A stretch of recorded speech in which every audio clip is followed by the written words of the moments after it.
Ya, kita akan melanjutkan pembahasan kita ya.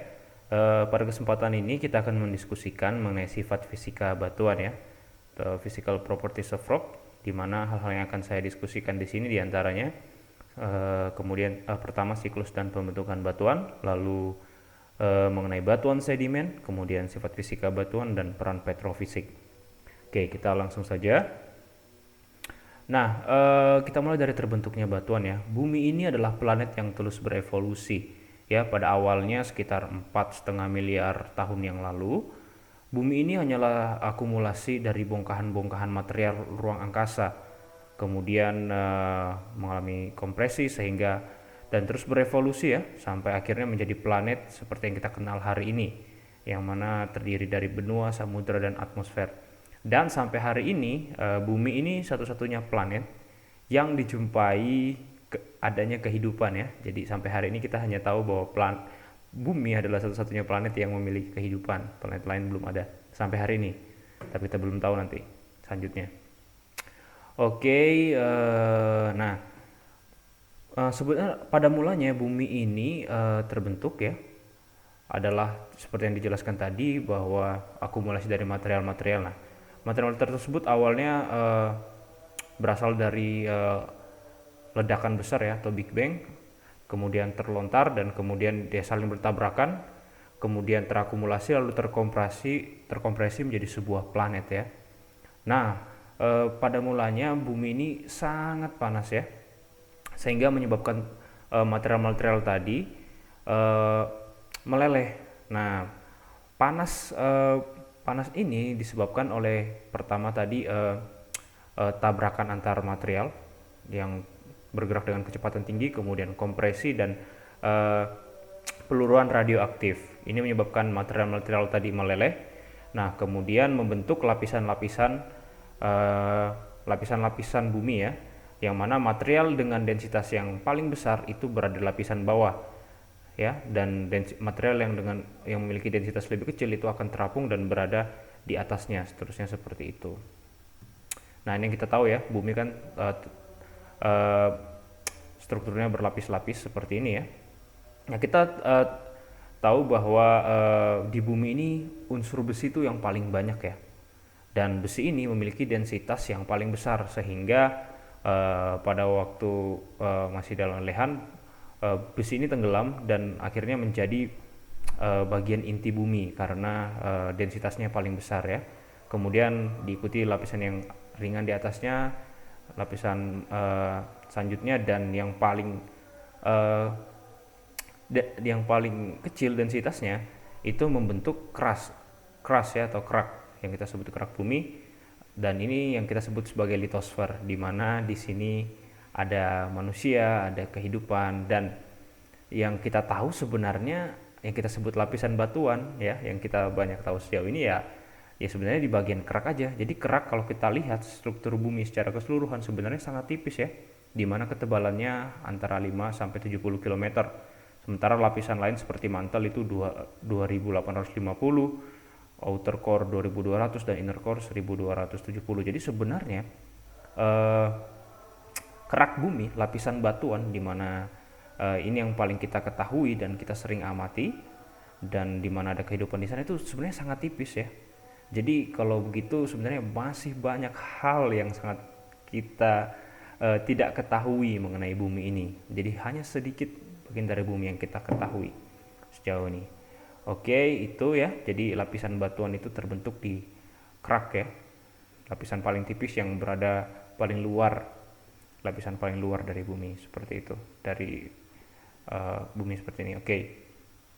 Itu terbentuknya batuan. Nah, kemudian kita jangan lupa mengenai teori tektonik lempeng atau plate tectonics theory, di mana teori ini menyatakan bahwa kerak bumi itu sebenarnya terbagi menjadi beberapa lempeng-lempeng dan saling bergerak satu sama lain akibat arus konveksi. Lalu pergerakan lempeng ini menyebabkan tumbukan dan pemekaran sehingga terbentuk bentang alam yang tidak rata. Jadi sebenarnya kalau kerak tadi yang sangat tipis itu dia bergerak karena ada arus konveksi di bawahnya. Jadi mudahnya kita membayangkan seperti air mendidih ya. Kemudian di atasnya kita taruh lapisan-lapisan tipis ya, seperti kerupuk atau crepes yang tipis. kita taruh di atasnya. Nah, apabila kita taruh material yang tipis di atas air mendidih, maka apa yang terjadi? Dia akan bergerak.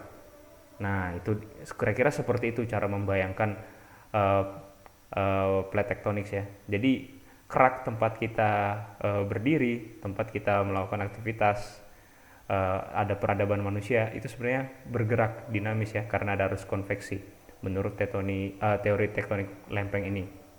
Nah, karena lempeng ini saling bergerak satu sama lain, maka dimungkinkan terjadinya tumbukan dan pemekaran lantai samudra. Nah, itu menyebabkan terbentuknya deretan pegunungan, terus pemekaran lantai samudra, terbentuknya palung. Nah, ini juga teori tektonik lempeng ini ternyata menjelaskan juga terjadinya fenomena-fenomena alam seperti gempa bumi, vulkanisme, dan lain sebagainya. Nah, karena pergerakan lempeng ini yang menyebabkan struktur bumi kita, morfologi ya, di permukaan itu menjadi tidak rata seperti itu. Nah, ini tentang plate tectonic theory. Nah, kerak ini terus mengalami perubahan. Nah, beberapa hal yang menyebabkan perubahan di kerak itu proses yang pertama orogeni atau pembentukan pegunungan, yang jelas ini disebabkan oleh tadi ya fenomena tektonik ya, di mana kerak ini terus bergerak satu sama lain, terjadinya tumbukan yang awalnya di laut naik mengalami pengangkatan sehingga terbentuk bentang alam pegunungan seperti itu. Nah, kemudian ada lagi proses dari luar ternyata, yaitu disebabkan yang disebut sebagai weathering atau pelapukan ya. Pelapukan ini kalau kita kenal ya, ada yang disebabkan oleh proses fisik, kimia, dan biologi ya. Fisik itu biasanya disebabkan oleh lingkungan seperti suhu, seperti angin, dan lain sebagainya.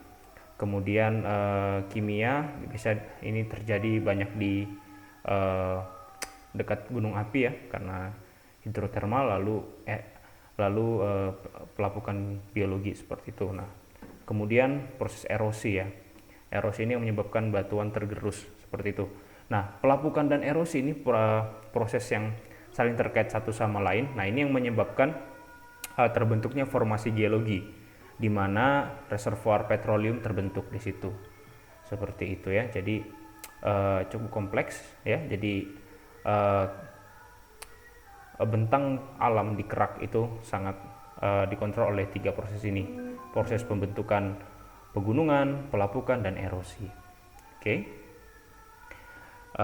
Itu dia mengenai terbentuknya batuan. Dan kemudian batuan tadi ya, yang kita kenal di kerak itu terbagi atas 3 jenis, yaitu batuan beku, kemudian batuan sedimen, dan batuan metamorf. Nah, batuan beku ini berasal dari batuan yang meleleh ya, kemudian menjadi magma, lalu keluar ke permukaan lagi melalui proses vulkanisme, kemudian ketika mencapai permukaan bumi membeku, dan jadilah batuan beku atau batuan magmatik ya sebutnya. Nah, ini kalian bisa sering jumpai di daerah-daerah yang dekat dengan gunung api ya, cenderung besar-besar ya. Kemudian ada lagi namanya batuan sedimen. Batuan sedimen ini batuan yang berasal dari akumulasi material-material lain yang terkumpul di suatu cekungan atau suatu tempat yang memungkinkan terjadinya sedimentasi di situ, pengendapan.